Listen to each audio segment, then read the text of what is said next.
সে তো এখনও স্কটল্যান্ড ইয়ার্ডের সঙ্গে সমান সারিতে।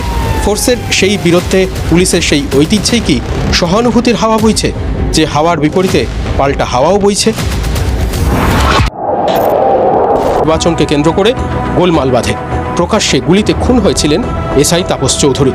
চাকরি ক্ষতিপূরণ দিয়েছিল সরকার, কিন্তু বিচার, শাস্তি পেয়েছে তাপস চৌধুরীর খুনিরা? বিচার আমি এখনো পাইনি, আর কেসটা কি পজিশনে আছে তাও আমি জানি না।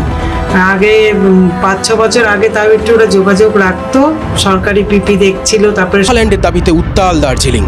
বিমল গুরুংয়ের নেতৃত্বে জেজিএম আন্দোলনের নামে অশান্তির আবহে কর্তব্যরত অবস্থায় খুন হন এসআই অমিতাভ মালিক। 8 বছর হতে চলল, কিন্তু বিচার, শাস্তি পেল অমিতাভ মালিকের খুনিরা? না, বিচার পাইনি।